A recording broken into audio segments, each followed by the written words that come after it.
there's so many kick-ass lines right before they have the fight. Oh yeah, yeah, great put downs. Yes, I won't be looking at me the way you're fucking looking at me. Yeah, yeah. There's a can't spray gold everywhere. Yes. Which do you prefer, part 1 or part 2? Or do you think they're too entwined to say really? Probably too entwined. Yeah. I found myself nodding off in part 2, but maybe because I'm so tired right now. Yeah. But because it was such a slow moving episode.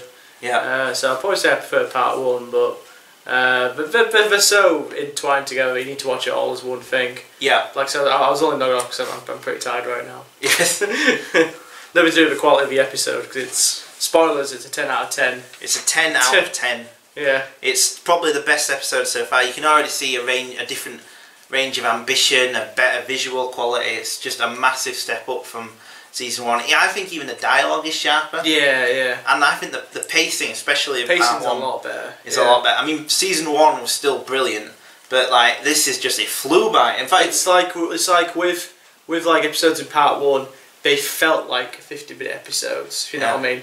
While like, these 2 felt like 10, 15 minutes. It just flew by. Yes. Especially that first part. Well, you went afterwards like that did not feel like 45 minutes. Did not feel like 45 minutes. While episodes in season 1 did really feel like 45 minutes. Yes. Well, I think the main advantage season 2 has over 1 is it doesn't have to build things up. Yeah. It is just like, boom, we're into this now. We know who the characters are. If you've not seen season 1, you've got this little prelude, but that's it. Yeah. Like, do you think if you'd have watched this without seeing season 1, you've got some out of it, or do you think you'd need to watch more of season 1 to sort of... you probably watch this one and still enjoy it. Yeah. You probably get something out of it. Yeah. And it might make you curious. No, you can get some out of it, yeah. Yeah. I think so. It's pretty easy to pick up. Yeah, and this is probably the simplest episode. Like, I think with season 1, if you've missed the first couple episodes, it's quite hard to get into, yeah. Yeah. This one, there's no continuing plot lines from season 1. No. Besides from the camp might become a town. Yes. But, you know, whatever. That's it, really. Yeah. Brilliant makeup and all on Al when he's yeah. One of his eyes, becomes like. Yeah, that's really good. Yes. I like the running thing of Charlie and his hearing problems now. Oh yeah. Yeah, because he's been shot in the ear. It skimmed past him, so intense sound has made him basically deaf in one ear. He's got what do you call it? Tinnitus? Tinnitus, I don't know how you pronounce it, but I think it's tinnitus. Yeah. I don't know, anyway. So he's got that now, so he's got a huge ringing in his ear, which is really funny, because it like, tricks he's like, trying a quick blowjob, and he's like, what? What'd you say? No, thank you. That's really fun. I have a return of Calamity Jane as well. Calamity Jane comes back, drunk on a horse. Yeah, that's a great intro of it's in the first scene actually, isn't it, when whatever her name is. The stagecoach goes past. Yeah. And she's like, Rrr. She's like, ah! Goes back down, which obviously if you've not seen the first season, you'll be like, oh, what an amusing character. Yes. If you've seen season 1, you're like, oh, she's back. She's still drunk. She's still drunk.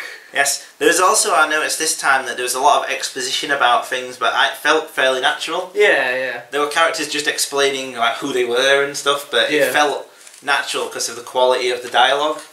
It was a great episode. I think, as I say, best so far. Just another 10 out of 10. Did it get you pumped for season 2? Oh yeah. It's a massive step up. Yeah. Like just visually and the writing and the acting, everything's a step up.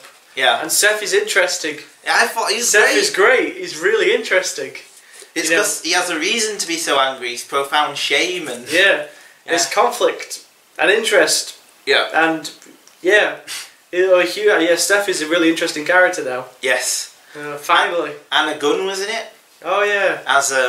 So Anna Gunn now has become famous. She'd probably be the biggest person in this now. Probably, yeah. After her role in Breaking Bad, she looks totally different.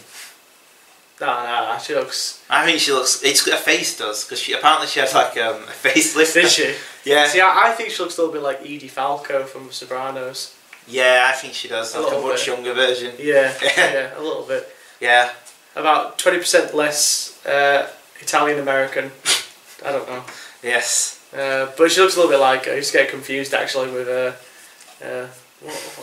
I can never remember her character's name in The Sopranos. Carmela. Yeah, that's it. Yeah.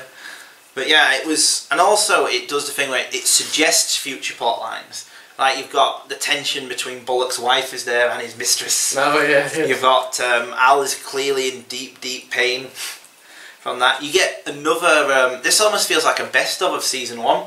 You've got a brilliant fight scene. You've got a blowjob monologue. Oh yeah. That's a standout moment.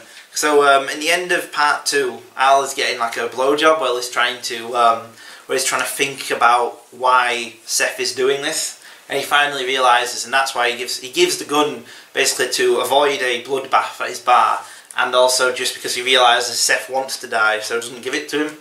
So that would be too easy. And it's just a brilliant scene, right? Listening to him like rationalize it, like what the fuck is he doing? But like yeah, it's like a best of moments of like the first time you get Cy being evil. Oh yeah. But that's a really good scene when Joni's finally found a place. She's bought a place for her whorehouse, and Cy brings her up to congratulate her and her new prostitutes. Yeah. And they're like, open up your mouths, and like he's pouring champagne down their mouths. He's like, open up your fucking mouth. Yeah. He's seething. He's horrible. We get more of his. It becomes more clear that he's clearly misogynistic. Yeah. Like he's got the great moment. It's like you never tell me there's a good woman until you've seen one with maggots in her eyes. Oh yeah. What a voice that Powers Booth has. It was hilarious. The part 1 was funny. Part 1 was funny, yeah. Yeah, as you say, they are sort of like. This is almost like part 1 is sort of Deadwood. It's funniest and lightest and fast paced. Part 2 is slowest and doomiest and most somber. I suppose in that regard, it's a really good treatise of what the show's all about, basically. Yeah. Like the two styles that the show contrasts. Yeah. Because Deadwood can be hilarious and it can be somber and it can be this and it can be that. Like part 2 had lots of references to people who had died previously. Oh yeah. That had Wild Bill. It had a reference to Wild Bill and a reference to Reverend Smith. Yeah. So I think it's intentional that part 1 had all this liveliness and it had this brilliant dramatic music going and it had a fight scene and it was funny, and part 2 is sort of somber and slow, and it features all these references to past dead people that were in the show. So it's almost like Deadwood at its liveliest and it's most reflective of death. Like, because it is an episode where anything could change. It's like the status quo could change. Like Seth could go in and he could die. Obviously he doesn't because it's a TV show, need to go, and it wouldn't make any sense for the characters. Everything that he's built up. Season 2 also is it's also about what you're willing to sacrifice for what you've built. Essentially, Al is the architect of Deadwood, isn't it? In season 1, we've seen him build from essentially nothing this whole town. Obviously, he didn't physically do so, but he is the reason why Deadwood isn't just a bunch of tents. Yeah. He orchestrated everything and he's built the town. So it's all about how him and Bullock sacrificed their personal need for the greater good. The greater good. The greater good. So yes, this is just a stunning episode of television. It kicks ass. It's enjoyable. It's just amazing. I think these are perfect. Oh, they're great. Yeah. Anything you would change about the two? No. Yeah. I'm not a skilled writer or director for like these people, so any suggestions I'd make could probably just get shot down by them. But don't you think? Yeah, but it's like sometimes you'll watch something and you think, I could have changed that. Like in season 1, there are a few. Well, no, not in this case. No, I can't think of anything. It's perfect, isn't it? Yeah, I can't think of anything. Yes, watch season 2 of fucking Deadwood and watch a lie fucking agreed upon. It will not be a waste of an hour and a half. Would you recommend watching this possibly even before season 1 because it is more easy to get into, or would you recommend starting at the beginning? No, I still say start at the beginning. Yeah. You know, I feel like whatever the episode's called is. Well, I agreed upon this one. Yeah. It's almost like a reward. Yeah. For watching season 1. Yeah. If that makes any sense. It's like, you know who his characters are now. Yeah. We know how we're going to react to situations. Let's play about with it and almost give our audience what they want. Yeah. Let's give them an Al and Seth fight scene. Let's give them I'll take the piss out of EB, you know, like let's reward viewers for thank you for watching season 1. Yeah. This is the best of season 1. As you loved it, and this is what we're going to do going forward. So now I would still say watch season 1. Yes, but a lie agreed upon. Amazing. Also, more use of the way that they've got the placement above everyone makes them as gods. Yeah. Because when they get hurt is when they go. Well, there's even a line where EB says like it was like a fight between 2 Greek gods.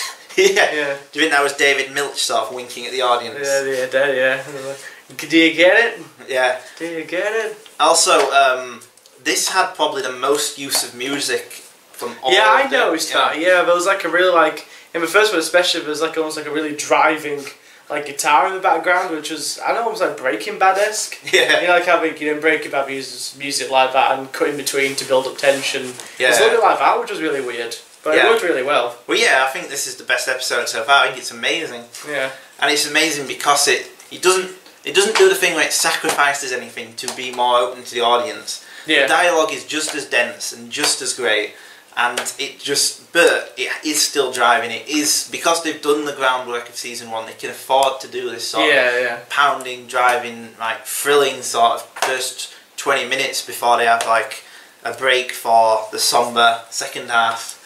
Yes, I imagine that this would have been the first episode a lot of people would have watched. Yeah. Because, as I said, the first season was a sort of minor hit, but it got all this acclaim, it got everything, all these awards, so put this on.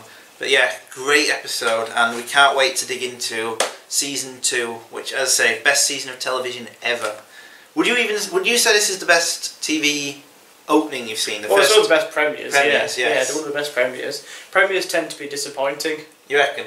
Yeah, most do. Yeah, most are really disappointing. Yeah. They build up a lot of hype and they come on and they always end up being good, but they're never the highlight of the season. Yeah. And not for me anyway. This is one I'd probably look back as being a highlight. Yeah, I think it's, as I said, the best one so far. Yeah. And Sold Under Sin is amazing. Yeah. So I think this is like slightly better.